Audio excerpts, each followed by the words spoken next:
Hello and welcome to Castle of Horror, the show dedicated to horror movies and awesomeness. This week we have a look at the horror film The Haunted Palace, the 1963 version. This is episode 436. Bear in mind, if you haven't seen today's movie, we're going to be talking about it from the perspective of horror fans who have seen it. So, warning, spoilers ahead. From Denver, Colorado, I'm your host, Jason Henderson, publisher at Castlebridge Media, home of the Castle of Horror anthology. With me from Austin is Tony Salvaggio, lead singer and bassist of the band Deserts of Mars, and lead guitarist of the band Rise from Fire. Say hello, Tony. Howdy. Howdy. Also in Austin, Mr. Drew Edwards is the writer-creator of the long-running underground comic Halloween Man, which you can find at Global Comics. He is a Best Writer Ringo nominee, Austin Chronicle Best of Austin Award winner, and a member of the PEN America Fellowship. Say hello, Drew. One becomes accustomed to the darkness here. And finally, also in Denver, color commentary from Julia Guzman of Guzman Immigration of Denver. Say hello. Hello. Hello. Okay. The Haunted Palace. What a discovery. The Haunted Palace is a 1963 horror film released by one of my favorite studios. Honestly, when I see these guys, the way other people's heart starts to palpitate when they see Hammer, mine starts to beat when it says American International Pictures. Starring Vincent Price, Lon Chaney Jr., Deborah Paget in her final film, in a story about a village held in the grip of a dead necromancer. The film was directed by Roger Corman.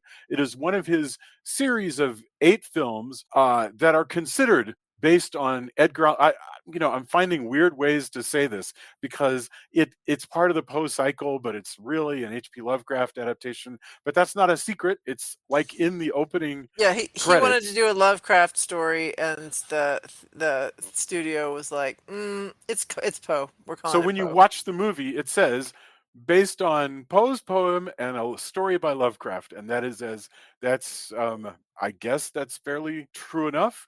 And mostly it is based on The Case of Charles Dexter Ward, a novella by H.P. Lovecraft, which we will talk a little bit about. And there's a poem by Poe called The Haunted Palace, and that's where it gets its name.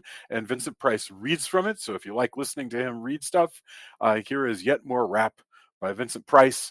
And that's The Haunted Palace. So it looks gorgeous. There's a new Blu-ray. There's a recent Blu-ray. This is a beautiful looking movie, and it was so fun to take a look at this. Forgive me for kind of speaking in advance. I can avoid any other opening thoughts. Let's get Tony, Julia, Drew, and then I'll go. So Tony, you first.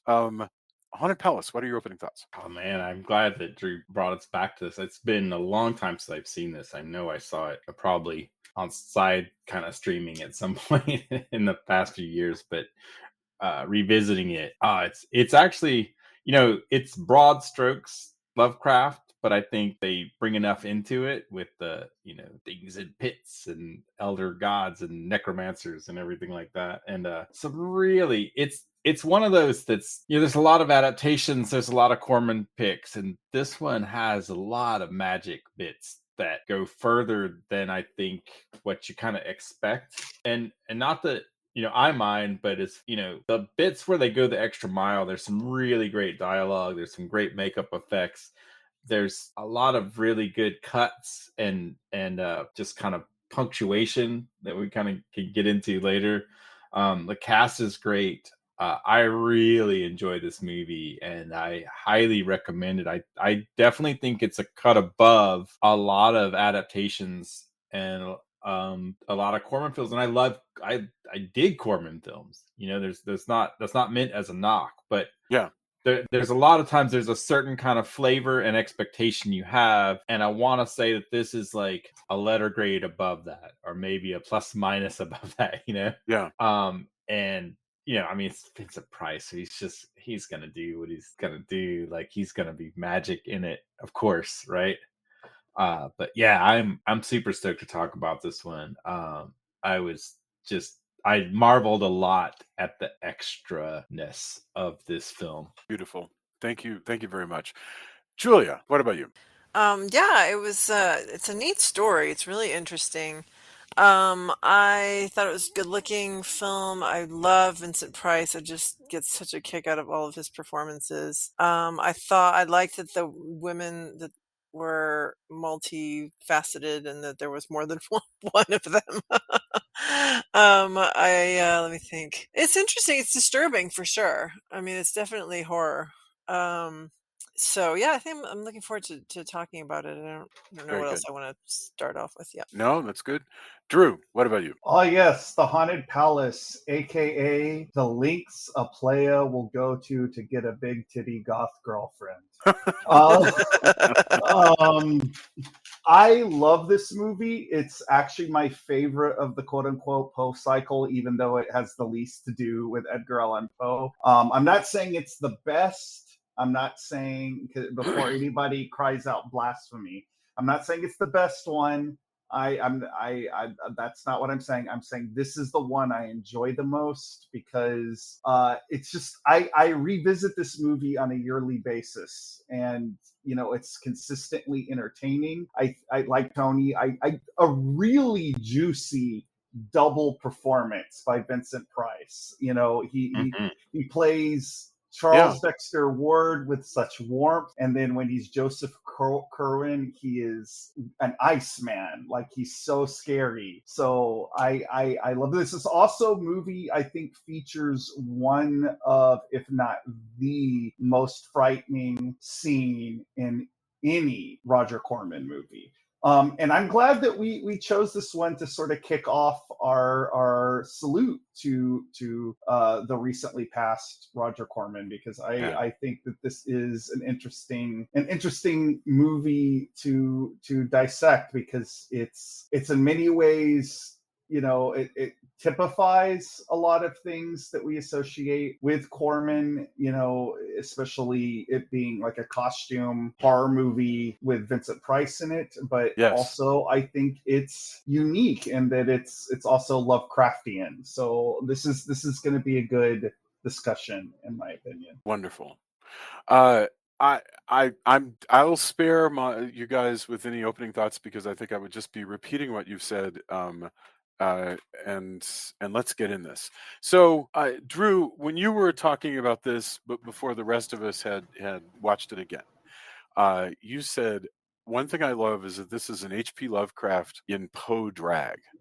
And that's a good opportunity for us to talk about, like what did you mean by that, and what are the differences between, and we can all join you, but between Lovecraft and Poe story wise, but also between Lovecraft and Poe movies, I think, and to the extent that there's a tradition of Lovecraft movies.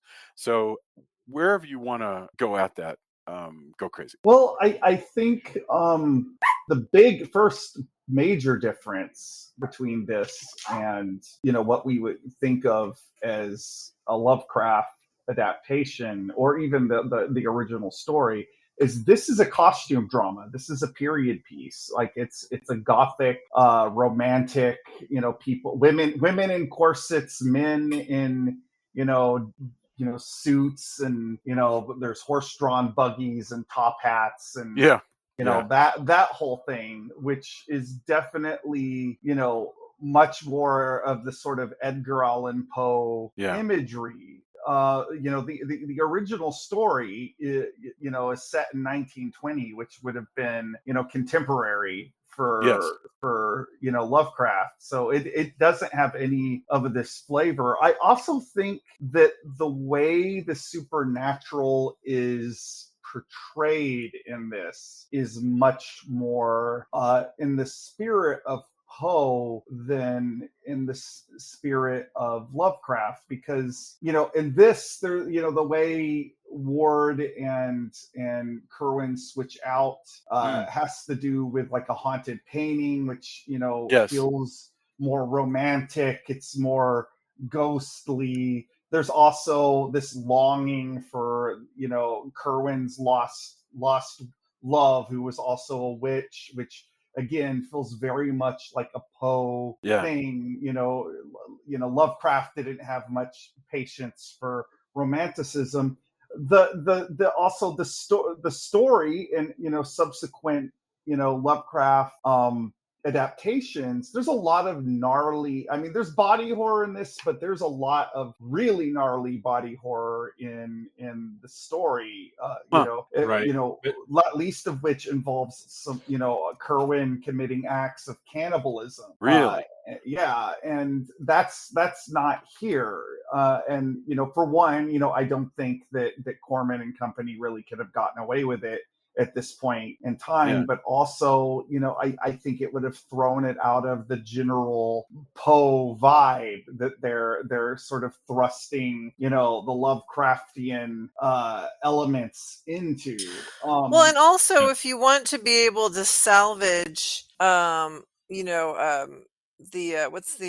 what's Charles Dexter Ward? If you want to be able to salvage Charles Dexter Ward's character, then he can't have been eating people as Right. as his ancestor. He's already getting away with a lot. I mean, he's setting people on fire. He's Yeah, That's- I'm not confident that he'll be like Scott, let off scot free just because he was possessed at Hard the to end say. of all this. Yeah. That's actually another thing. Like in the story, it's not that he's possessed; it's that he resurrected his ancestor, and they look like each other. Wow, And that's a totally different concept. Curran murders and eats Dexter Ward and takes Wow. his place. Oh, So That is wild. What a that is totally not different in this idea. movie. This movie kind of has a Dorian Gray thing going Yeah. on. But again, which the only answer to why didn't they burn this painting a long time ago is so the movie could happen. Right. yes. Yeah, but they, to your point, though, like kind of going back into that, they do keep enough Lovecraft so that there's still like mutants in this town. Yes. This town is well cursed, right? So Yes. it's not in smooth like fish people, but they're kind of in that vein. They might as well be like one guy has a kind of fishy claw. Yes. Well, It looks like a wet thing. frog. Yeah. And creatures in a pit, that kind of like they're like, well, it's mostly Poe, but here's the Lovecraft part. And they right? even name, like this is the first movie that uses those terms: the Necronomicon, Cthulhu, Yog-Sothoth, and that it's so interesting to watch this and go, oh my gosh, they're mentioning all this stuff for the first time, and people. You don't think of it because again, we associate this so much with the Poe cycle. Can I just say real quick that these Poe movies have always really intrigued me because there's Edgar Allan Poe, the American writer who does his thing, okay? And then there's these mid-century Corman Poe movies that are their own thing that would not exist without Poe. I mean, they're Poe movies, but they are so their own weird, colorful, just product work. And it's almost as though Roger Corman, a director, a very talented, very skillful director and producer, all of a sudden, it's like he's suddenly possessed and he starts churning out, like at a rate of making one in 3 weeks. He starts churning out these movies that are immortal works of art. And then when he's done, he's done. He just goes back to being Corman and doing, oh, what are we doing now? I guess drag racing movies.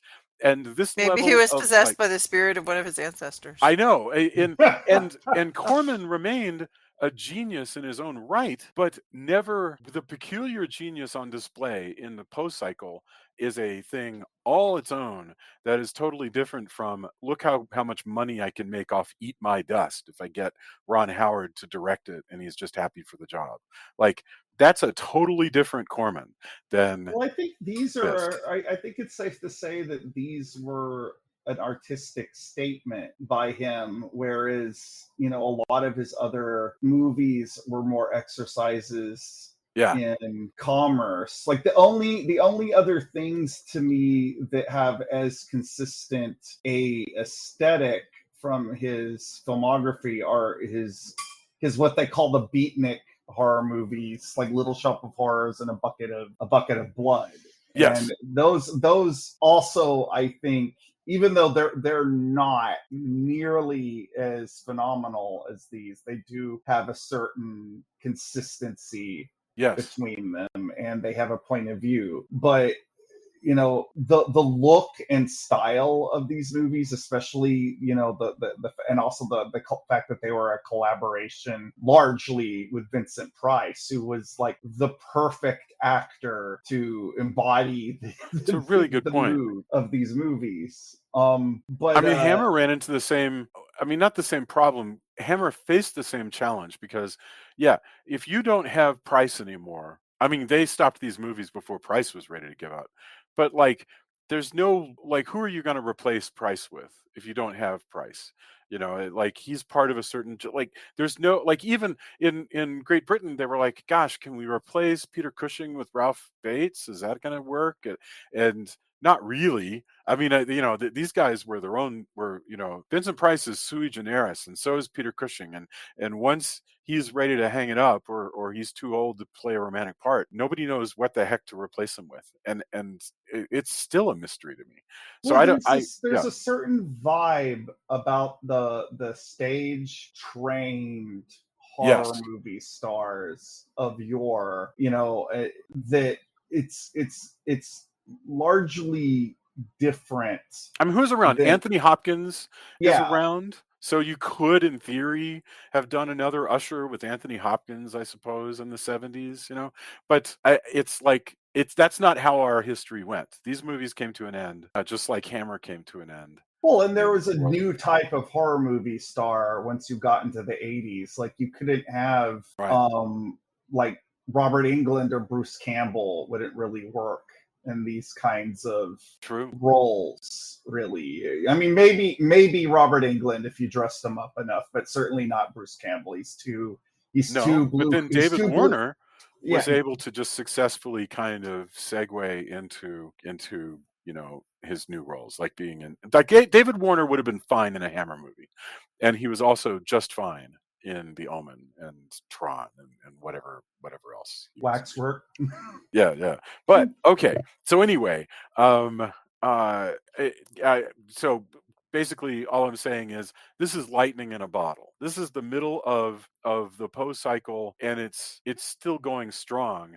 And still, some of the best ones are yet to come when this movie is made, and it just so happens to be based on a Lovecraft thing. But all of us forgive it for that.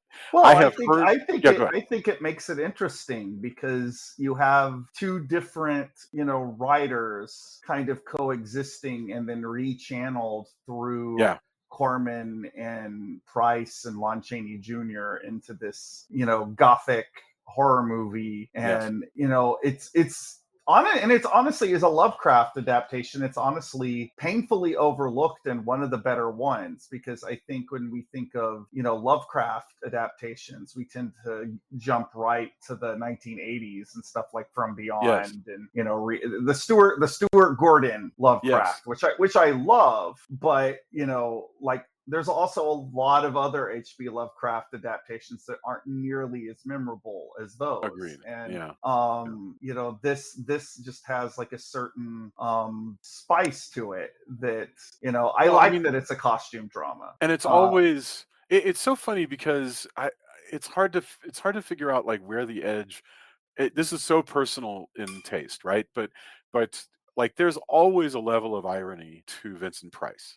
Like his lines, the way he reads them are always like he finds like his character finds what he says a lot funnier than people are aware. And that is a level of camp.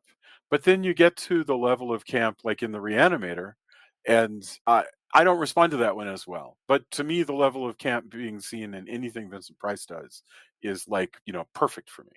Uh, and maybe that's the other thing that's difficult to replace about Vincent Price is just his level of you know self-awareness, I think. I Well, don't know. he toes a certain line with material that you know, there's a scene in this movie where like it basically seems like Kerwin in Ward's body is about to rape Yes. Ward's wife. Oh god, that was terrifying. And it's horrible, Yeah. but it never, you know, I think about there's like a similar scene in one of the Hammer Frankensteins Yes. with Peter Cushing, and that scene is way more unbearable than this. And I'm not saying that this scene isn't scary, but something about Vincent Price, he pulls it back just enough to where the threat is there, but you make it through the scene without it being too scarring.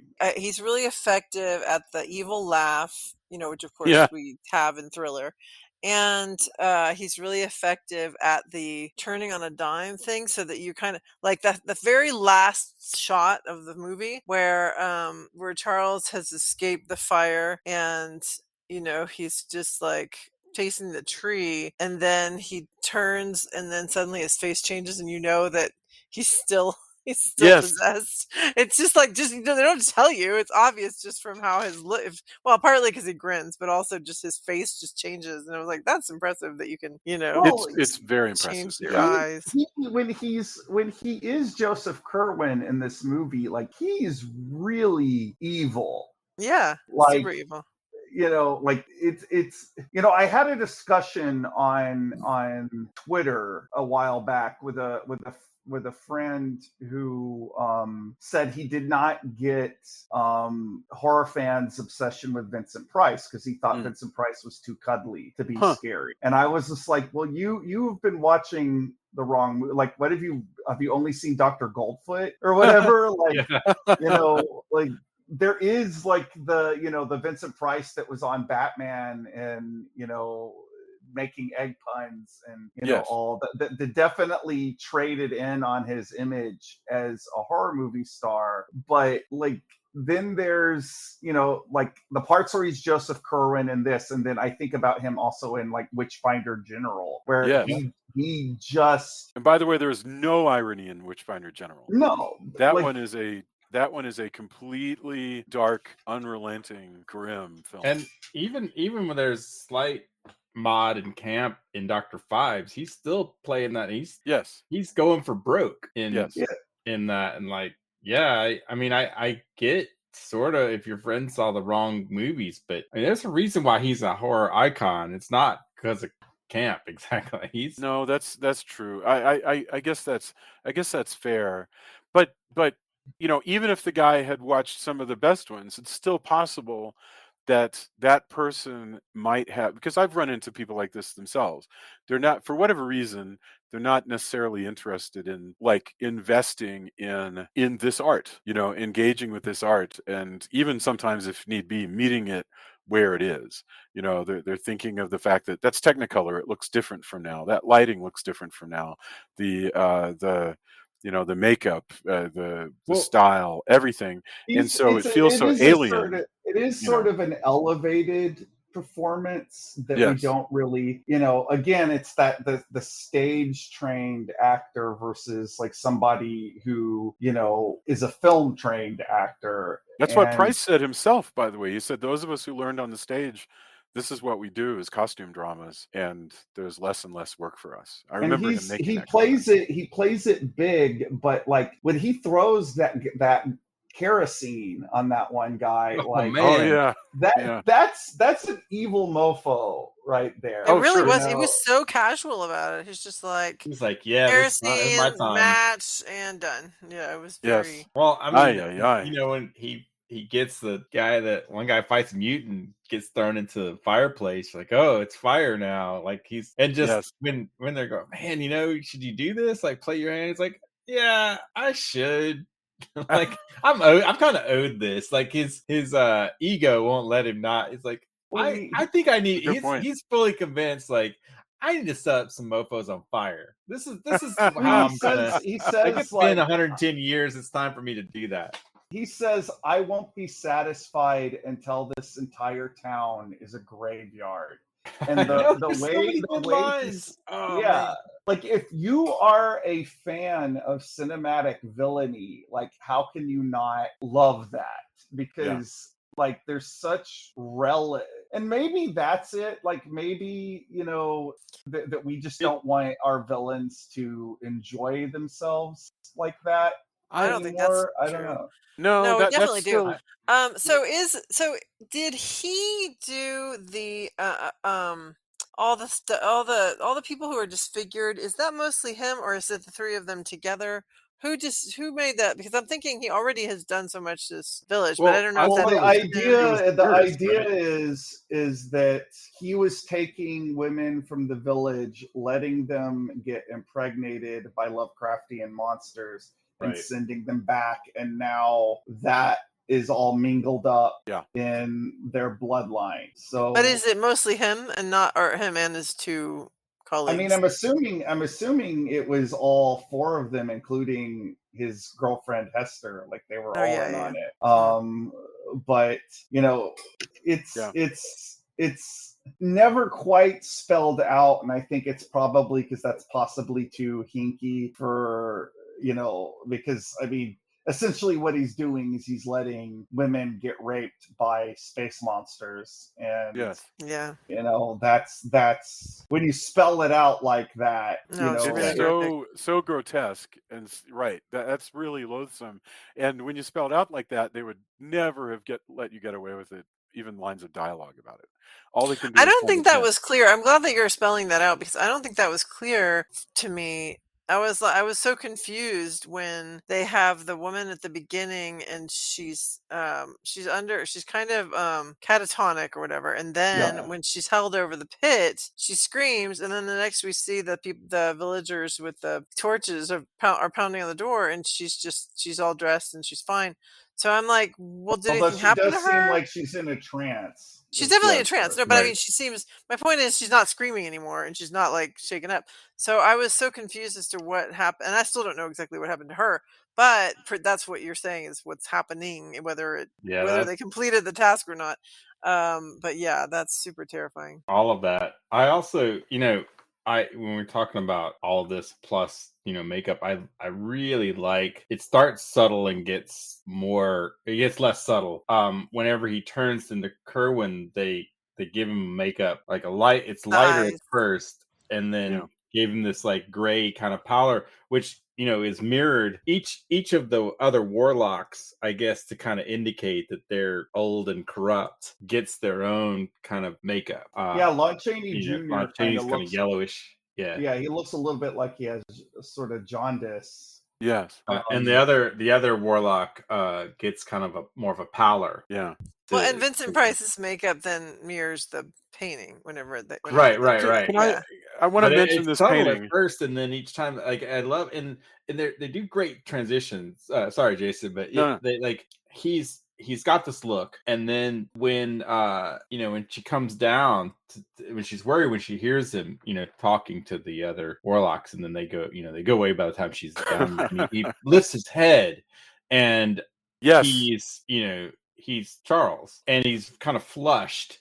And there's a lot of really nice, kind of masterful switch ups like that, where you Yeah. get like, and the way they kind of introduce it is interesting. And of course, by the end, you full bore know it because, oh, look, it's the makeup version of him. But as they start to pull that, again, there's a lot of bits that they didn't have to do it.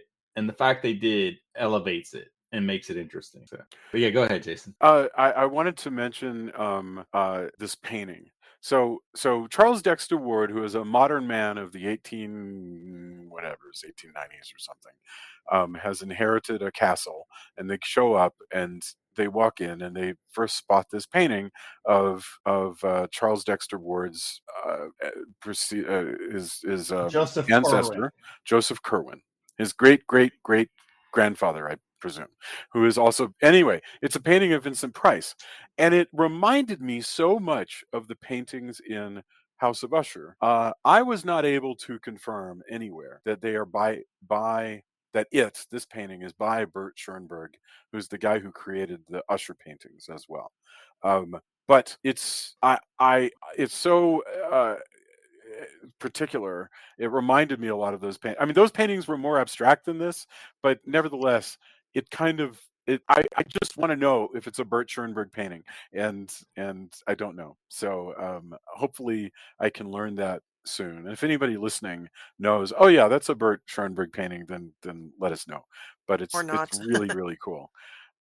Yeah, because that guy was fascinating, and he was painting for the Corman Pictures and other stuff in the '60s. part of the beatnik movement. He was neat. So anyway, uh, I also I want to get into the cast, but before we do that, one of the things that I love about Corman's Poe pictures is the stage-bound world. I know we talked about this with Hammer, and so that's true with Hammer as well. And so if somebody today, if Paramount tomorrow said, "We're doing a brand new Haunted Palace," one of the mistakes I think they would make is to make everything look too real, when part of the genius of these things is that when they come up to the castle and there's trees and that tree that he gets burned against and everything, it's all on a stage surrounded by dry ice as far as the eye can see, and it is just it's better than real. It's more real than real. It's a Poe world, and I love it. I mean, does anybody like? Don't you think that's exactly the mistake that they would make if they were to try to shoot a brand new version like this? Yeah, I mean, I guess the argument would be probably made like, well, sensibilities are different, and I suppose they are. to which Maybe. my I don't know, I'm old, so maybe I'm like, the hell they are. Right? Like, bring it back around. I think there's probably a case to be made that we've seen enough stylized horror over the past decade. Yes. So the idea would be you need somebody who can get a studio to get behind them to finish something, to Yeah. fund something that's going to have a different look and feel than what you might a exec might want, right? Yeah. And then you gotta be able to understand what that is. Yeah. Well, I mean, and aren't you then make kind it. of describing what the new Nosferatu looks like? I haven't looked at that trailer yet. Yeah, I don't I'm know. with you there. But yeah, like you need to be able to it's not a knock against anyone, but some people get the aesthetic and what makes it not superficially, oh, well, we're just going to do all sets. Well, that's fine, except you need to know there's a balance to it. There's an eye that you need, and it's why I didn't understand when I was in college why I had to take all these. I'm in computer art. Why am I taking all these art history and art appreciation classes? And then once I was out and about and started to look at how that added to the palette that I could draw from. Could take a little bit of this and put that on my brush, and a little bit of that, and talk about that and use that. Yeah. So you need the right people to be able to do that. I think it's entirely possible, but It would. I get it. It would be super ballsy, because the first thing that people would think of is that it would look like a Saturday Night Live sketch, because everything's on a Sure. stage, right? And that would be weird to have. Like this entire town. Look how great this town looks, by the way, because all of this is stage bound. The town of Arkham, as presented here, is that they built. You can see like down all the fronts of the storefronts of these bars and everything in this town, and there's like a fishing boat turned on its side near where the camera is looking down. And these sets, the long set is in forced perspective, so it's actually a lot shorter than it appears, but it appears to be this huge like Gunsmoke style set. And I love it. Like I just can't get enough of how it's like I'm looking at a toy world, and it just makes me really happy. Anyway, okay, so by the way, across the pond, what's going on at the same time as this is the year of Kiss of the Vampire. So it's after. So I like thinking about what's going on with Hammer at the same time as what's going on with Corman. So 63, Kiss of the Vampire is happening. We're already past Dracula and Curse of Frankenstein and Brides of Dracula. And I forget what else comes in there in between here, but now it's Kiss of the Vampire. So they have not yet had the return of Christopher Lee and stuff like that, but they're still deep in the middle of their own cycle. So anyway, okay, we've talked a little bit about Vincent Price. We should mention, you mentioned Lon Chaney, but let's stop for a moment and talk about Lon Chaney. So it has been, at this point, 15 years since Lon Chaney and Vincent Price both appeared separately without any scenes, and appeared is maybe the wrong word, in Abbott and Costello's, was that Meet Meet Frankenstein. Frankenstein? It was Frankenstein, yes, because Chaney is there, and Vincent Price was at the end, but voice only as the Invisible Man. He's a strange. I never know quite what to make of Cheney because I always feel like, this is Lenny from Of Mice and Men. He's capable of so much more, and he's never given a part that really asks very much of him.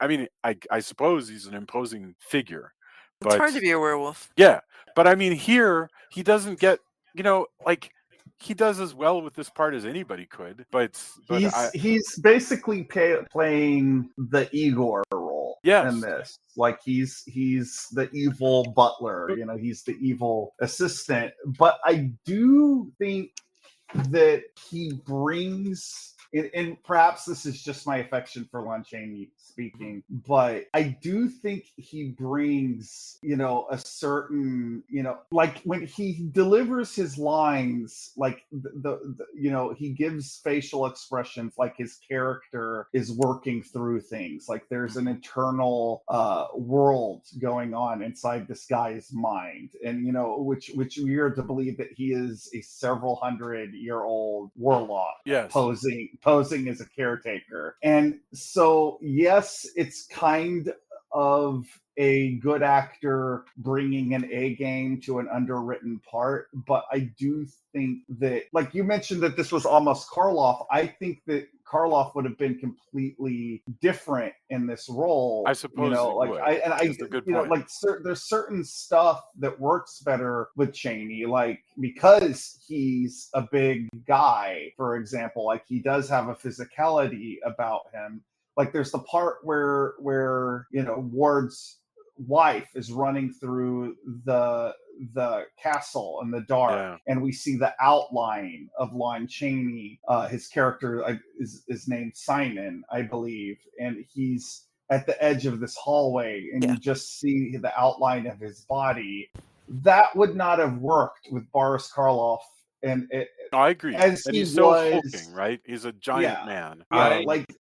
Go ahead, Drew. Finish your sentence. And I do love the version, even though I probably shouldn't, because I know some of it is that his health, and he was heavy drinking, but the sort of like craggy faced Jack Kirby monster version of Lon Chaney Jr. that we get at this point in time just has like a great face in a lot of respects. Like he just like every pore and line has like a story to it. So I do think visually him being here adds a lot that another actor would not. But again, maybe that's just my affection for Lon Chaney Jr. Yeah, I think another actor wouldn't have also been able to pull off this kind of at each turn he's expected to be a horror because of all that. And a lot of turns he plays this almost grandfatherly, very nice, sometimes even almost sacred-sweet. So he turns and everybody, and it lulls people. Like they're horrified, and then he's like, "Oh no!" It's like a very, "Hey, I'm with you," and that's more evil in a lot of ways too, considering that his whole underlying thing is he's a warlock intent on bringing in women to be impregnated by otherworldly horror. Right? Yeah. And to bring back this horrible person who's the head of all that. But there's just so many good subtle moments where he's subverting expectations and really like he does lull you into that. It's I suppose really you're right. pretty masterful performance in a lot of ways. You bring up a good point because he's a manipulative character. Like every time this couple decides they're going to leave, which is one of the funniest bits about this movie. Yeah, everybody keeps trying to leave. Tricks them into staying. Like he's the one. And he's so nice about it. Like, oh, you don't wanna. And but he brings I should go get those receipts so that you can sign. Yeah, he's the thing. I just. The way he turns that each time, and the viewers know, but you kind of feel it. Like he's like he could just as easily be a mall Santa who's a serial killer or something. He sells that like back and forth so well in this movie, and that's a huge credit to him as an actor. I kind of wish. I think the thing of it is he is very good. But I just wish that this movie's 87 minutes long. I would have really loved, maybe this is but you could have taken this character how great would it have been to have him say to Vincent Price in one of these scenes, "Do you understand what it's like to live year in and year out, watching descendants be born and die, waiting for you?" Like something that would give us some understanding of his character that he could sink his teeth into, because he's this amazing actor, and he's not, But and that's kind of not his role. Isn't that his role? Is, like Drew said, more of the sidekick Igor no, I coming. know. So his I'm just whole his saying that I role is also I feel think bad that I he's also wasted here. think there is Yeah, an I shouldn't say wasted. for by casting someone like Lon Chaney Jr. That is the other thing about these old horror movie actors, is that there is a shorthand in casting them. Like, That's true. when you cast Lon Chaney Jr., you know what sort of a bit of he's the Wolfman. You sort of know what kind Yeah, of character he is.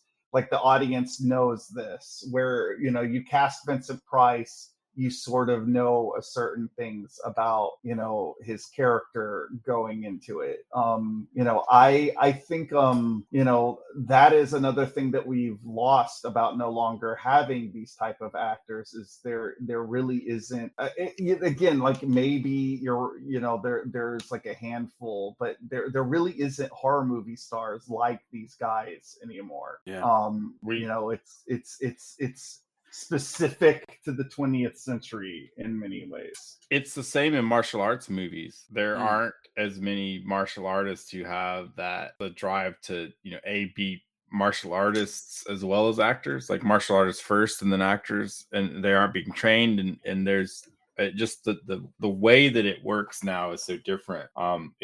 It's very similar in that huh, way. There's a time period for that, and we're not there. And not to say there aren't great martial artists working and great choreographers, but like, you can see multiple interviews of kind of old school Shaw and Golden Harvest actors who go, it's just, this is the way movies work now, yeah, and there's not as much. And you, like, again, there's great people working. It's not a knock against them. It's just that style is just that has moved on.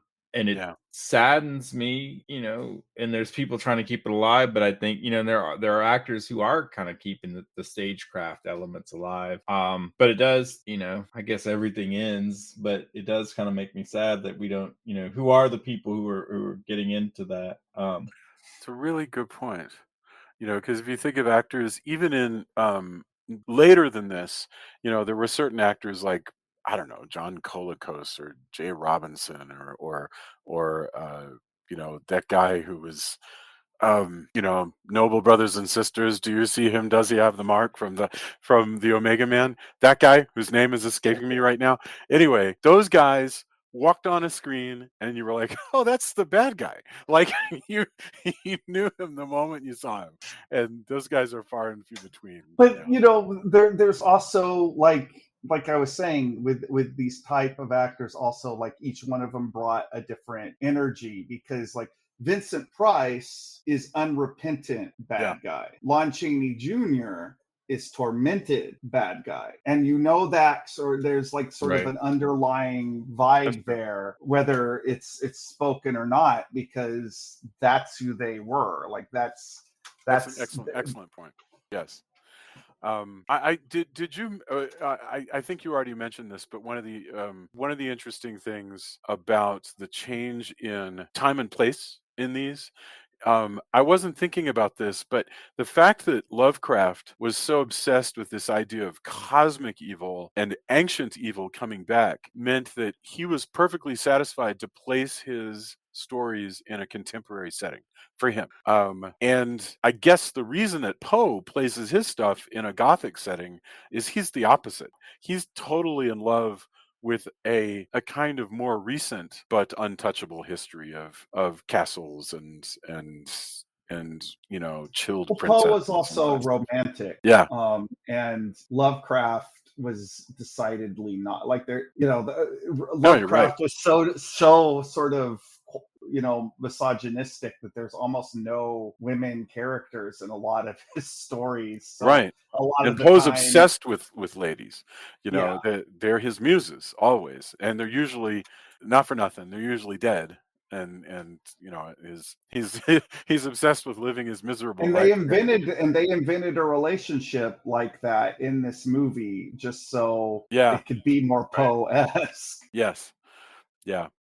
All By the way, right. Yeah. Go ahead. as we're talking about the cast, though, I think we would be remiss if we didn't talk about Frank And Maxwell, oh, Baroness Willett, Doctor. He is amazing in this. Like, He he is gets some of good. the best lines.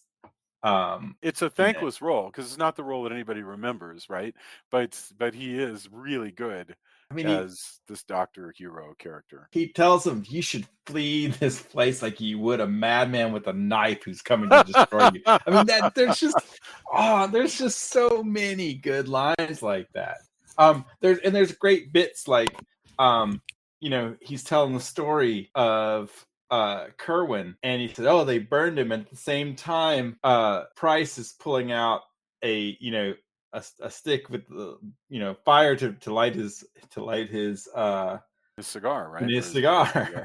And the way they cut those, like all that planning, just the little, there's so many little bits that go further. Also, his lines, he does this great almost underacting with like elevated realism in a way, if that makes sense. So all during the dinner scene, he's saying, oh, thank you, oh no, thank you, oh no, I'll pass on that. Like, he's telling this whole story, but then he's interjecting these little very true kind of no thank you, like asides throughout that just struck me as you could have a different actor and they would go through that and they would maybe just push something away or whatever, but he's fully invested in this character who's polite to a fault, but also Yeah. willing to do what needs to be done. And it's kind of the voice of reason caught in the middle Yes. of a lot of very unreasonable things. Yes. And I just loved his just the way he portrayed the doctor and just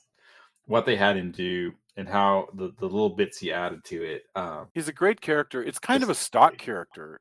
yeah, This character of the doctor from town who is neither of the, part of I don't know, the working class that makes up most of the town, nor is he part of the nobility. He's just a person who can move also like servants can. He can move, between the well, worlds. and he's not willing to judge these strangers, just the people who come into the town, just because one of them looks like the evil bad guy. Whereas everybody else is like, no, he's bad news. And the doctor's like, well, let's give him a chance. I mean, he's not his ancestor. But I also want to talk about Anne, because I thought oh yeah, Deborah Paget was amazing as the suffering wife of Yes. Charles.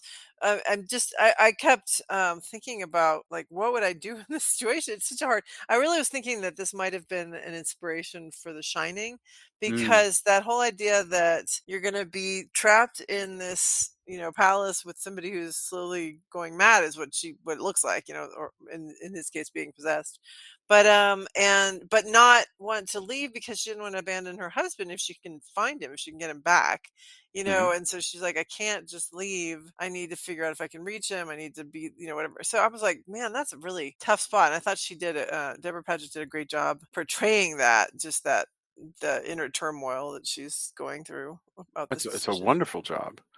She lives yet. So Good for Deborah her. Paget is still with us. She was just like, I'm sick of Hollywood. So and Sure. so she left, but she's doing fine. She is 90 years old, and good for her.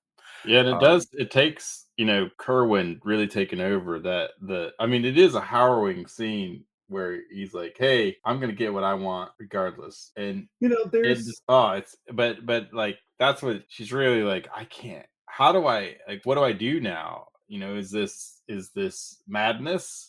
Do I yeah, escape and then hope to bring back somebody who can help him with this madness? Do I leave forever? All of those things are fairly real, and again in this kind of right. unreal situation. You can play it by well, finding the reality in it. well, But it yeah, sort of feels like a almost like a metaphor. That and Yes. maybe this is just an accident, but for a spouse that maybe has like a substance abuse problem and becomes abusive when they're drunk or high, and I don't think it's an accident. I think that's in the script. I think that's the yeah, way it's being done. because That she clearly loves her husband, and he clearly loves her when he's in his when he's himself. Yeah. But then you have this sort of Jekyll and Hyde thing going on. Yes. And I think that the actors all play this stuff beautifully, and like how tormenting this situation is. Yeah, yeah. And that, I mean, that's when you can find humanity in your stories, that you can keep bringing it back to something so the audience sitting there goes, "Oh, emotionally, I get this. I understand this. It's more than just a necromancer. It's about a marriage falling apart and about fear between intimate partners and all that stuff." All of a sudden, everybody sits up and they listen because they're being connected to, And personally. I think that we've talked a lot about that horror allows us to do that, and like that, oh well, I don't have to think about it in that way. It's not a drama, Yeah. right? It's not a thriller. It's horror, and so I can, again, it holds this dark mirror to it. But again, I think that's what would also, you're talking earlier about, hey, I want to see these, huge sets and stuff like that. Yeah. I think you would get pushback when I think or in this case, I think people don't always think of, oh, this is also about this, I guess you're right. horrible tale of a marriage going awry or unraveling, because it's, It's a really good huge Well, point. there's swaths of even there's color even an and infidelity thing, because exactly he's all of it. Yeah. Yeah. Because of he's Hester. Yeah. yeah, it's really, like, personally, like, I always prefer dealing with these kind of topics on a metaphorical level. Sure. Like, I would, an actual movie about like an abusive husband, I don't know that I would want to watch that, I don't because really like that. that's a little too distasteful to me. But wrapped in this sort of Yeah. supernatural layer of it, like, that to That me makes is a sense. little, Yeah, I yeah. get it. I Yeah. agree, but some people are unwilling, probably aren't going to look like at the cover or the poster for this, right? Yeah. Initially, those of us who, if right? But Yeah. you aren't gonna come across the poster and the description and immediately go, oh wow, this is also metaphorically about infidelity and a marriage going awry, and all these things, because it's a Vincent Price, Corman, Yes.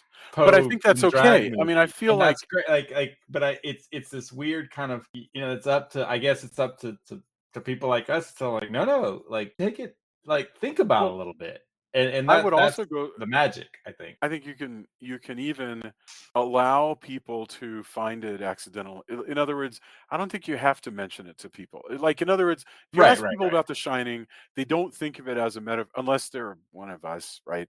But they're not going to say, "Oh, yeah, one of the most interesting ways of illustrating alcoholism." But that's Hmm. there, and when Well, you're they will if watching they it, know you feel anything it. about Stephen King, but yeah.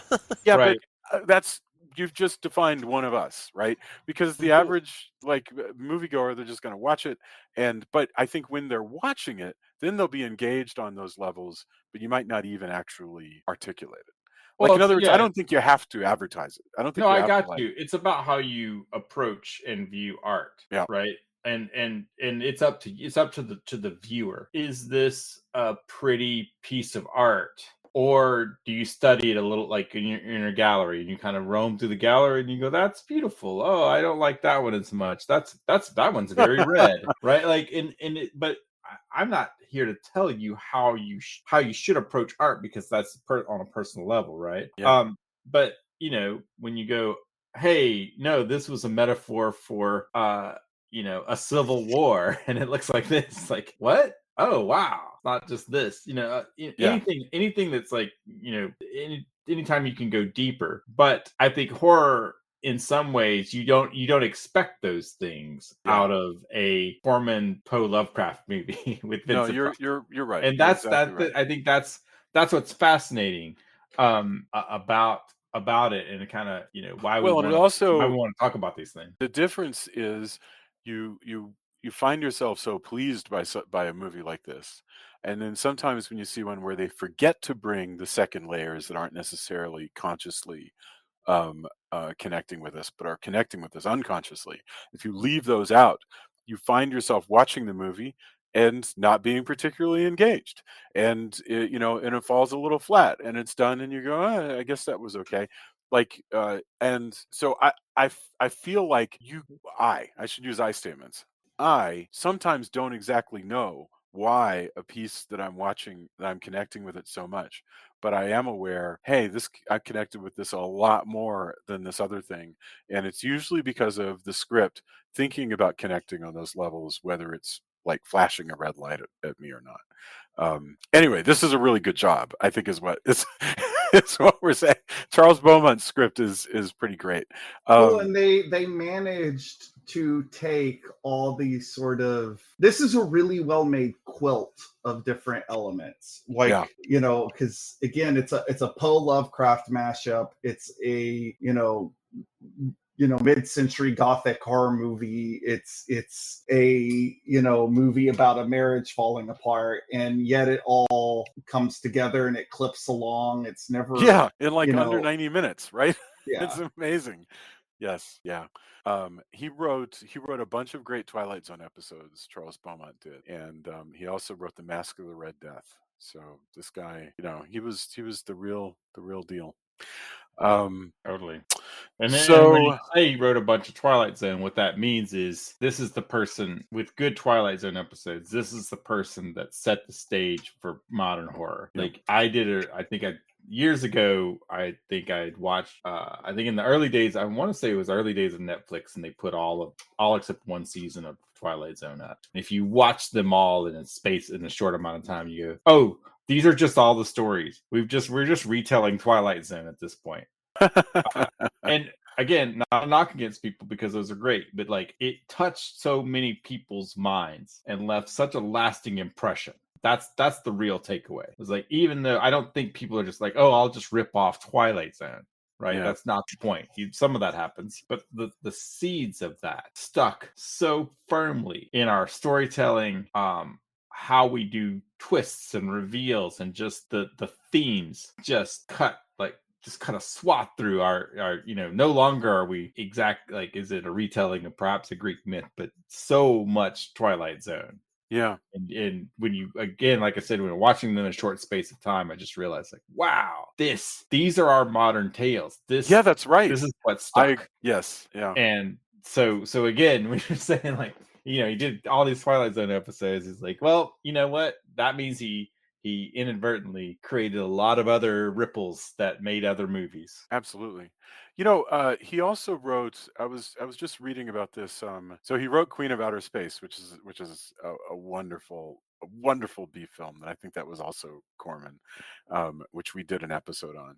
But he wrote this story, and I'm trying to find the name of it. But he wrote a story about a world where heterosexual relationships were illegal, and so and they would and heterosexuals would meet one another in secret heterosexual bars, and they were avoiding getting beaten up by the police.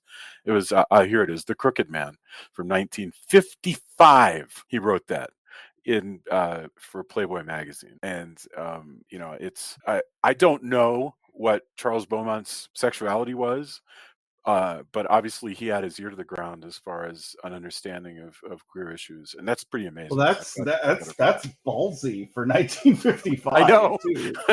It's Like, so that's what an interesting guy. I want to find out more about him. He died in 1967, 67, 4 years after this movie, at the age of 38, because he just had some just terrible illness that was giving him headaches and so forth. After effects, maybe, of meningitis. So yes, but a great talent, and died at 38. Unbelievable. Anyway. Uh So, all right, we should talk about whatever is left that we haven't mentioned. Oh, I know one that I want to mention. I know we've talked about the sets, but I got to bring forth one more thing about the sets. The set where Price does his whole sacrifice, the sort of mating sacrifice to the Cthulhu monster that is in a pit. He has this sort of ziggurat thing in the dungeon of his castle. The dungeon of his castle is a space that is the size of a football field. And there's this long, rickety, weird staircase held together with ropes and wood that you go down, and then you climb up this sort of this strange, like I say, this ziggurat that has a pit in it with a monster in it. And it is the most amazing, weird dream space. I love it.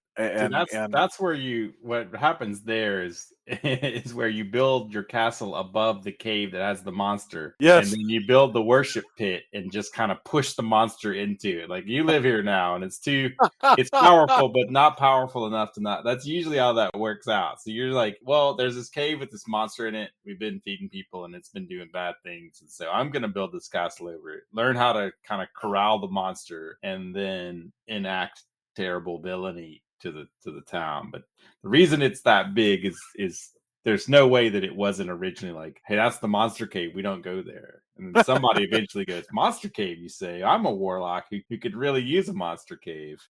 Let me yes, shove that into a pit, and we're gonna enact some villainy. we're gonna build Put a build a castle on it. castle.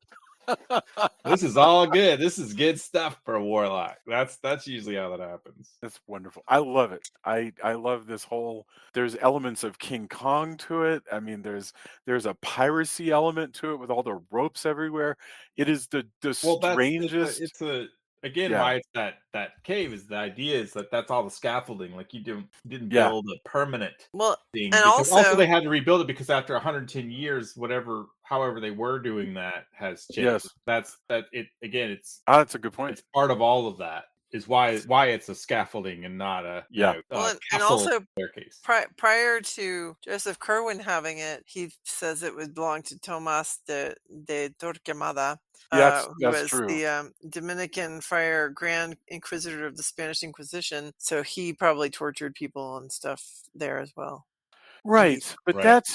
it would just have to be some of the equipment because obviously Torquemada wasn't in America, and there's no way they moved the Well, they dungeon of say his they castle. they no, they say moved the though that palace stone by stone. Yeah, they said she's like when Anne says a palace, and there's like, yeah, it's from Europe. They moved it stone by No, I stone. know, but But but yes, I not the like cave. Tony's I'm just talking theory about the that place. Yeah, they moved the castle and put it on to where the top cave was. of a Yes, demon cave. Yeah, yes, well, it's and also the it equipment. comes like it's all cosmic horror. So you have a cave where a monster crashed at one point, an alien Yes, creature, or from another dimension slash. It's because they kind of, Lovecraft creatures kind of straddle both. yes, They're like as if they came from a black hole, but were also came through the stars, right? yes. Like they're other dimensional slash from another planet area. Like No, you're absolutely it goes correct. back and forth, Yeah, and so that's what happens. Is they crash into a thing, and you go, oh well, since it lives there, I mean, that's where I got to make my villain castle. Why don't we move? oh, Hey, so who can get me Torquemada's castles for sale? Oh, that's in Europe. What if we move it brick by brick? Done, right. sold. Time for some villainy. Perfect. All right, that was my final thing that I wanted to mention. But what else? Is there anything that somebody wants to call attention to? there's two things. Hmm. First of all, the sequence where Price and his wife are walking down the street and slowly all these malformed citizens of Arkham start coming out of the fog is hell yeah. so effective and Yeah. so unsettling. And I think it is the scariest moment in any one of these movies, like easily. It's great. Like in It, there, it is I love the makeup effects, everything. It's just it's done really well. it's just a masterclass in how to stage a horror scene. I think, like, Yeah, that is well done. anybody who thinks that Corman was just a schlock master needs to just be shown this scene because Yeah. it's so effective, and it's definitely a showcase for a director that is in full control of his powers, so to speak. Yeah. I also think that there's some psychosexual stuff going on here with, like, you have the wife, which is this sort of pure, obviously not virginal because she's married, but kind of comes off that way. Yes. And then you have the sort of vampira looking Hester, who Kerwin is he's trying to resurrect her from the dead. And like, it's like, we talk about this as an infidelity metaphor, but there's definitely like a Madonna whore thing going on here. Yes, like absolutely. all the sort of all guys want bad girls kind of thing there. And I think it's another element that makes this movie interesting, because and it's a small element, to be sure. But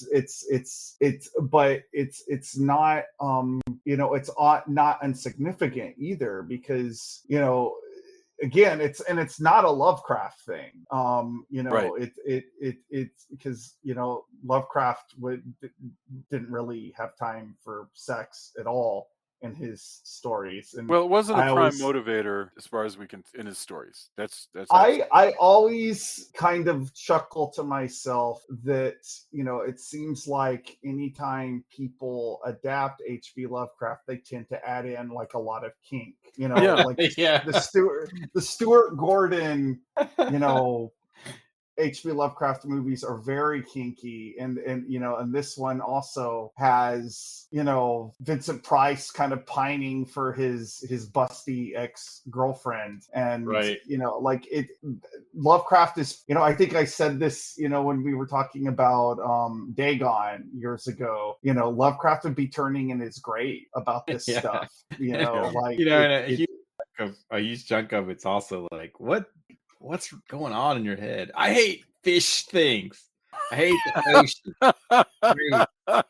Women. Everybody's like, oh, so horniness and lots of that? No. I mean, kind of when you read about kind of how terrible he actually was, you kind of go, ha ha. Yeah. More horniness there, buddy. No, what are you doing? You kind of want him to. You kind of want some karma from the grave. Oh, well, I like the horniness of this movie. I think it's an acceptable amount of horniness, and I think it gives Price a little more to play than if because it also it's again, it's adds to the sort of infidelity aspect of it. And I find all that stuff fascinating. Oh, absolutely. Well, by the way, Suitable Flesh. I'm sorry, go ahead, Tony. Yeah, I just want, it makes me, we were talking about it makes me want more. Like, I just want, what people of color in my movie, in my stories. I just want more. Yes. I want more outrage. Misogynist, racist Lovecraft outrage. Because there's so much cool, interesting stuff in his stories, and then you, as I grew older and realized, oh man, he sucked in a lot of ways as a person. Yeah, like this kind of the idea that over the years horror fans who are influenced by him kind of taken it back. Yeah. I think is great. That is wonderful.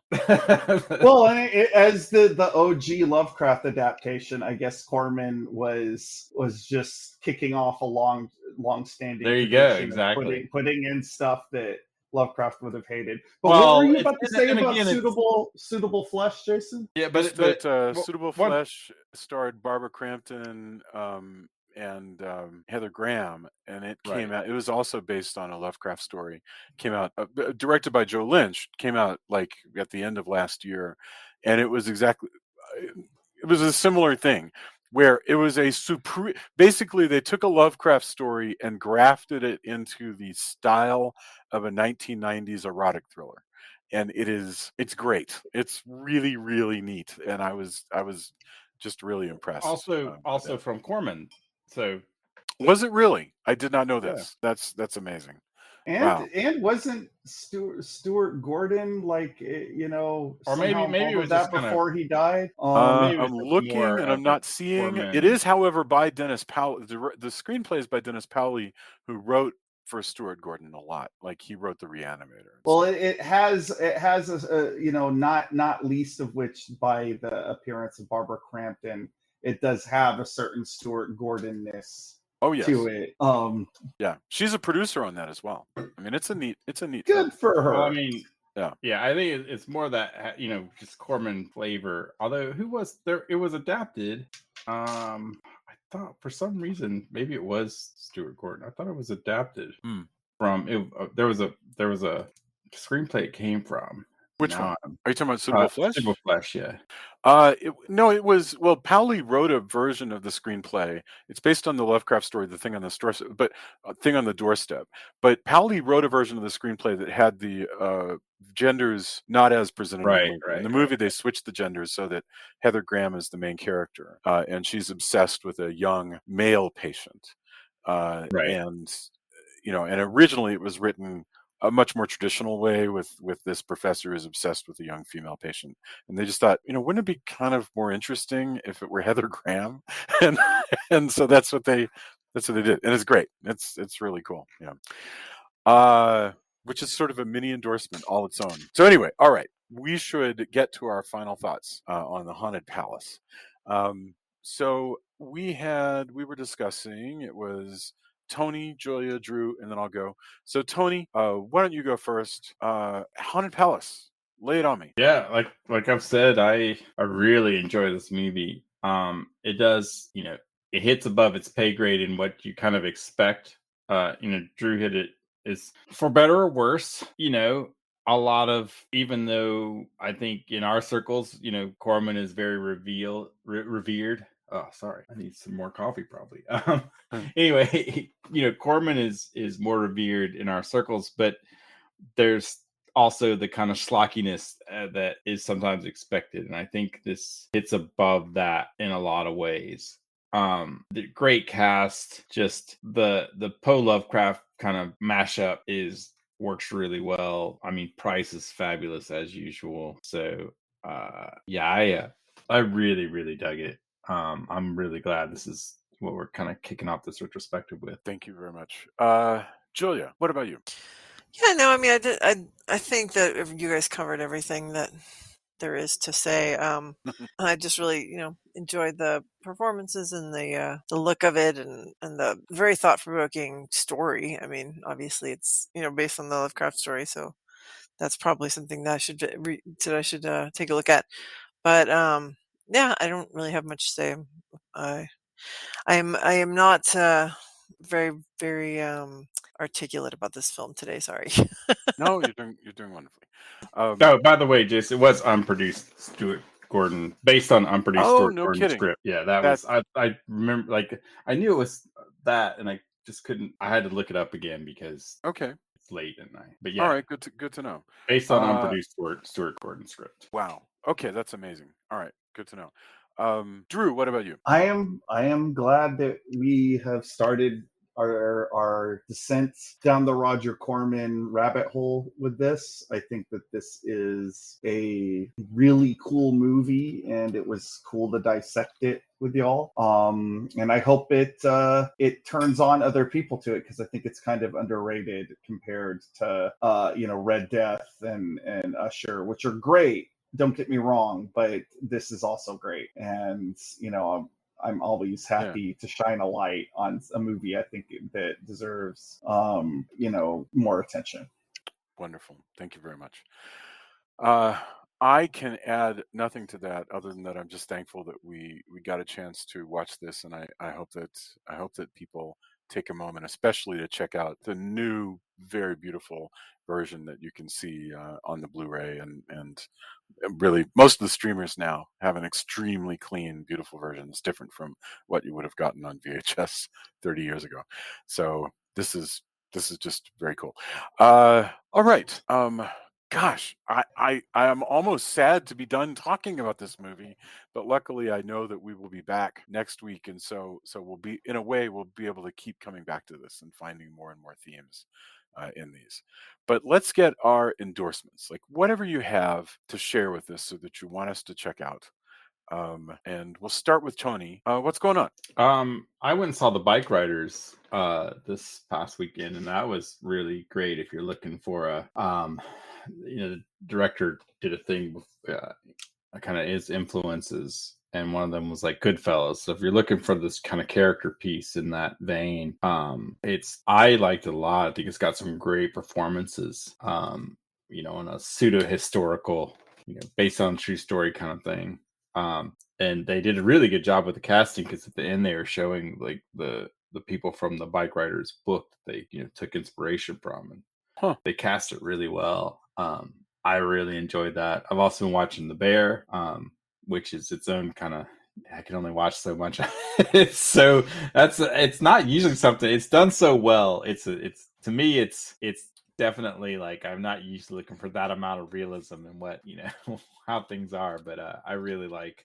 I'm really glad that that's back. I'm trying to think. I've had a bunch of stuff. It's been the past week has been pretty heavy, and just with a lot of stuff. And then I've also been trying to complete the latest video for Deserts of Mars new single that's coming out in a couple weeks, and so I haven't watched as much stuff. But I took time to go see the Bike Riders because I really wanted to see that, and I thought that was great. I'm looking forward to. I've been hearing good things about Long Legs and how disturbing and good it is. There's a decent amount of cool stuff out to go see, so that's great. But those are my main ones as far as I'm sure. It's my brain is telling me I'm missing something, but I guess I'll just cover that next week if I remember. Excellent. Thank you. Julia, did you have anything for us? Well, yeah, my BFF Jennifer recommended Unforgotten, which is this British series that's available on Amazon Prime, and it's basically if you like Broadchurch, it's a lot like that, where it's each season is them solving a historic crime. So they find a body from a long time ago, and now they're trying to figure out what happened, and of course all these people in this small town are implicated, or stuff's going on with them. So really interesting show. We just tore through the first season, and now we're in the second one, but that's great. And then also the book The Dead Romantics by Ashley Poston is really good. I enjoyed it so much. It's a romance, but it's also a ghost story, and or it's like about a person who communicates with ghosts. So really neat, really neat book. So those are my two. Wonderful. Thank you. Drew, what about you? So this is entirely self-serving, but in a few weeks, I am going to be launching a new Indiegogo for Halloween Man Entropy, which is a story. Actually, we released the first part of it onto Global Comics back in October, but there's been a lot going on in my life, and we've hit some financial hiccups, and I don't want to spend too much time on that, but we're going to need some help to get across the finish line with this one. Now, the thing you can do right now is I've put the link in the Castle of Horror Facebook group. You don't have to wait for the Indiegogo to start. You can actually reserve a perk that is a secret perk that you can only get if you reserve it before the Indiegogo actually starts. And you click. It's everything else is the same as any other crowdfund. You click on the link, you back. And this time you put $5 down. You don't have to pay any more until the thing actually starts. But that's something that's cool about this particular round of crowdfunding that I'm doing. And there's going to be more to talk about as weeks continue. But for now, if you are interested in getting the super duper top secret perk, you need to reserve that ahead of time. So, and I have to say, it is worth it. So, check it out. Wonderful. Thank you. Tony, I think you had something else. Oh yeah, I did think of something.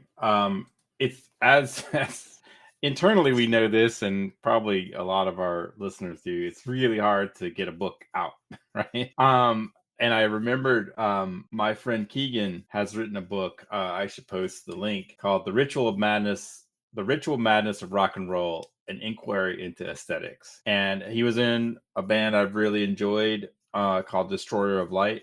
Good friends in the doom metal scene. They just basically split after 12 years. I went to their final show for now, just this past weekend, which was terribly bittersweet. They're all doing cool other projects and moving on, and they're all still good friends. But Keegan has written kind of a twofold book: about their European tour, which really gives you a slice of life of what it's like to be an indie band on tour in Europe. And also, again, it says an inquiry in aesthetics. He's a very, he runs a Nietzsche podcast. Like, Keegan's, intellectual guy, really cool. So it's this kind of art and aesthetics and tour war stories book. And I just picked up a copy. I just started reading it. Yes, I'm biased because it's friends of mine, but also, like, I am a big fan of rock and roll biographies and tales from the road. And I just, knowing I was briefly in a band with the drummer from Destroyer of Light as well. So one of their other bands, The Flood. And so all of this to say, like, check out, it's on Amazon. I think it's on Kindle as well. Yeah, it's on Kindle and paperback. It looks like it's part of Unlimited as well. If you're in that, I need to post. I'll post it when we post this episode. But if you're also a fan of music and art and the struggle and all of that, it's a good read. So, and kudos to anybody getting a book out, Yes. putting it Yeah. together and getting it out there. It's good to support bands and friends and novelists. Wonderful. Thank you. Gosh, I have no other endorsement other than The Unforgotten, which was what Julia pointed out. Other than, just like last week, to recap what I was gonna talk about for this episode, I went back to Bruce Wright's Nightwalkers, which Castlebridge Media published just a couple years ago. So I suppose I should continue to endorse that forever, and because it continues to be so extremely useful. But I've really enjoyed talking about this movie. This movie just made me grin from ear to ear. The Haunted Palace, I didn't discover it until a couple of years ago. After I had moved to Colorado, I was alone in the house and a big TV there on the wall, and I brought up this movie, and I was like, how was this movie not a part of my life? Because it's just really beautiful. Drew, thank you for bringing it to us. Oh, you're very And welcome. yeah, so it's been wonderful talking to all of you about it, and I can't wait to be back next week with more Corman. I have no idea what the heck we're going to talk about, but it's going to be good. So everybody, be excellent to one another. Come to the Facebook page. We will engage with whatever you say, and ask us questions. Thanks, everybody. Bye. Night. Take Night. care.